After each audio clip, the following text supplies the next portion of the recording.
आदर आदाब अभिनंदन आभार। बहुत बहुत स्वागत है आपका हमारे चैनल मूवी मेटाफॉर्स में। आज के इस वीडियो में हम बात करने जा रहे ऐसे 11 चीजों के बारे में जो अवतार 2 के रिलीज से पहले आपको पता होनी चाहिए। मैं आपको ये भी बता दूं कि अवतार मूवी का रिकैप मैंने ऑलरेडी अपलोड कर दिया है, आप उसे आई बटन में क्लिक करके देख सकते हैं। इस वीडियो में आपको ऐसे सवालों का जवाब मिलेगा जो क्रोनोलॉजिकली अवतार और अवतार 2 के बीच के इवेंट्स के होंगे, और साथ ही मैं आपको अवतार की उन माइथोलॉजीज के बारे में भी बताऊंगा जिनका अवतार 2 में इंपॉर्टेंट पार्ट हो सकता है। तो अब और ज्यादा सस्पेंस ना बनाते हुए वीडियो को करते हैं स्टार्ट।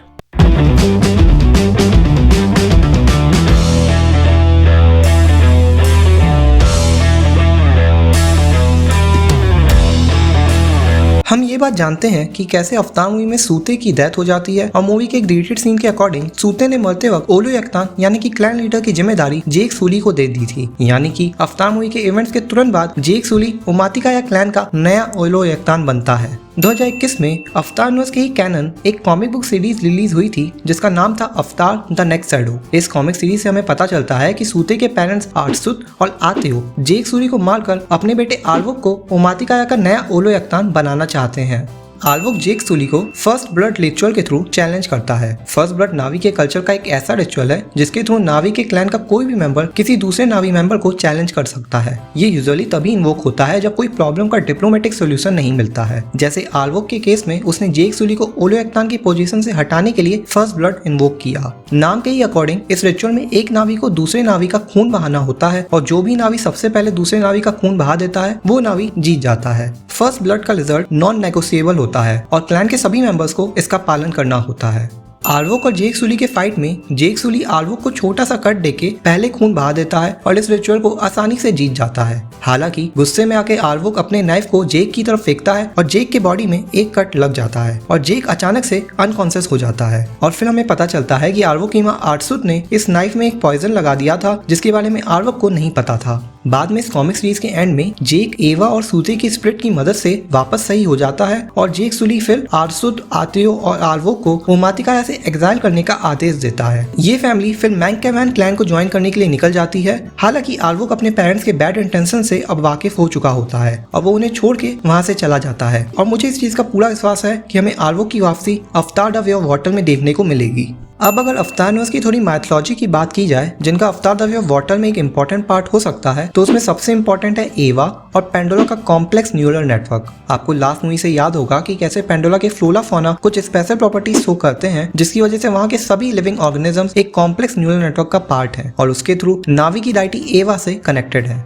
यही नहीं, अवतार मूवी के एक डिलीटेड सीन में हमें जेक सूली के विजन के थ्रू पता चलता है कि एक येलोइश लाइट के थ्रू सभी नावी का कनेक्शन एवा और एक दूसरे से जुड़ा हुआ है और ये सब मिलके एक सुपर कॉन्शियस ब्रेन की तरह काम करते हैं। जहाँ तक बात रही एवा की, तो सभी नावी मानते हैं कि एवा पेंडोरा में मौजूद एक छोटे से क्रिएचर से लेकर थेनेटर जैसे बड़े क्रिएचर में मौजूद है। नावी ये भी मानते हैं कि हर क्रिएचर के 2 लाइफ फॉर्म्स होते हैं, एक होती है उनकी बॉडी और दूसरी उनकी सोल, जिसमें सोल को ये एक तरह की एनर्जी मानते हैं जो कभी क्रिएट या डिस्ट्रॉय नहीं होती, बस एवा से बोरो की जा सकती है। यानी कि किसी भी नावी के मरने के बाद उसकी सोल एवा का एक पार्ट हो जाती है।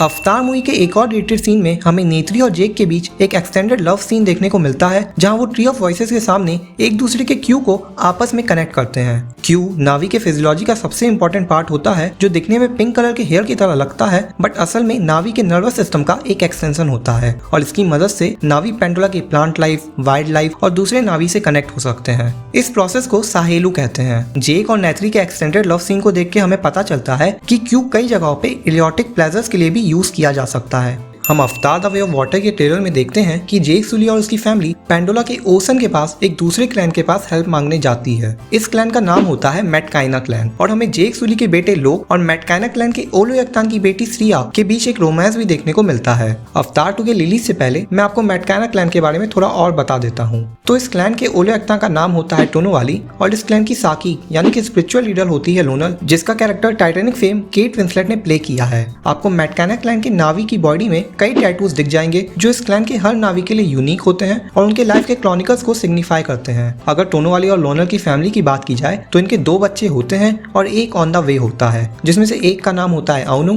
और दूसरे का नाम होता है श्रिया। अगर आप मैटकाइना क्लैन के बारे में और जानना चाहते हैं तो आप एक पूरी सेपरेट वीडियो आई बटन में क्लिक करके देख सकते हैं। अब ये तो बात थी मैटकाइना क्लैन के फैमिली के बारे में। अब चलिए आपको जेक सूरी और उसकी मेट नेत्री के फैमिली से भी इंट्रोड्यूस करा देते हैं। तो इस कपल के 3 बायोलॉजिकल और 2 एडॉप्टेड बच्चे होते हैं। बायोलॉजिकल में सबसे बड़ा होता है नेथियम, फिर लोक और उसके बाद टुक टाइरी, जिसे प्यार से सब टुक कहते हैं। वहीं दो एडॉप्टेड में होते हैं किरी और माइल्स सोकोलो। किरी के कैरेक्टर के बारे में थोड़ी और बात की जाए तो ये कैरेक्टर को वही एक्ट्रेस प्ले कर रही हैं जिन्होंने अवतार मूवी में डॉक्टर ग्रेस ऑगस्टाइन के कैरेक्टर को प्ले किया था। और जेम्स कैमरॉन के अकॉर्डिंग किरी डॉक्टर ग्रेस की अवतार बॉडी से कॉन्सीव हुई है। आप ट्रेलर में देख सकते हैं कि कैसे किरी पेंडोला के इन्वॉल्वमेंट और एवा से एक स्पेशल ढंग से कनेक्टेड है जो बाकी नावी के समान नहीं है। आपको याद होगा कि कैसे डॉक्टर ग्रेस ऑगस्टाइन की डेथ कॉन्शियसनेस ट्रांसफर के दौरान हो जाती है, बट वो मरने से पहले जेक को बताती है कि कैसे वो अब एवा का पार्ट है। किरी की बर्थ डॉक्टर ग्रेस की डेथ के बाद उनके अवतार बॉडी से हुई थी और मुझे लगता है एवा के थ्रू उनकी अवतार बॉडी किरी को कंसीव करने में सक्षम रही थी। अब अगर इन सब बातों का कंक्लूजन निकालें तो डॉक्टर ग्रेस की अनयूजुअल डेथ, किरी की अनयूजुअल बर्थ और दोनों ही प्रोसेस में एवा का मौजूद होना किरी के कॉम्प्लेक्स नेचर को एक्सप्लेन करता है। हम अवतार 2 के ट्रेलर में देख सकते हैं कि कैसे आरडीए पेंडोरा में वापस आ चुका है। हमें आरडीए से रिलेटेड कुछ इवेंट्स का पता 2022 में ही रिलीज हुई कॉमिक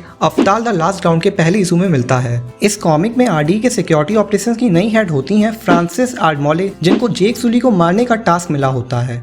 साथ ही इस कॉमिक के थ्रू हमें ये भी पता चलता है कि कैसे नेत्री अपने एडॉप्टेड किड माइल्स सोकोलो को बिल्कुल पसंद नहीं करती, क्योंकि वो उनकी तरह ब्लू स्किन वाला नावी नहीं होता बल्कि नॉर्मल ह्यूमन होता है। अगर मैं इस चीज की बात करूं कि माइल्स जेक और नेत्री से मिलता कैसे है, तो आपको याद होगा कि कैसे अवतार मूवी के एंड में कुछ ह्यूमंस को छोड़ के मोस्ट ऑफ द ह्यूमंस को पेंडोरा से वापस पृथ्वी भेज दिया जाता है, बट क्योंकि माइल्स एक ऑर्फन था और उसका पृथ्वी में कोई नहीं था, इसलिए उसे जेक सुली एडॉप्ट कर लेता है। लास्ट मूवी में हम देखते हैं कि कैसे नेत्री माइल्स क्वेलेज को मार देती है, बट हमें अवतार 2 में माइल्स क्वेलेज एक नए रूप में दिखते हैं। और क्वेलेज को प्ले करने वाले एक्टर स्टीफन लैंग के अकॉर्डिंग माइल्स क्वेलेज की लगभग सारी मेमोरीज इस रिकॉम्बिनेंट अवतार में डाउनलोड हुई है, जिसकी वजह से स्टीफन लैंग इस कैरेक्टर को दोबारा पोर्ट्रे कर रहे हैं। इस रिकॉम्बिनेंट अवतार की मसल पावर एक रेगुलर अवतार के कंपैरिजन में थोड़ी ज्यादा होती है और ये यूजुअली हमें मिलिट्री टाइम यूनिफॉर्म में ही देखने को मिलेगा अवतार 2 में।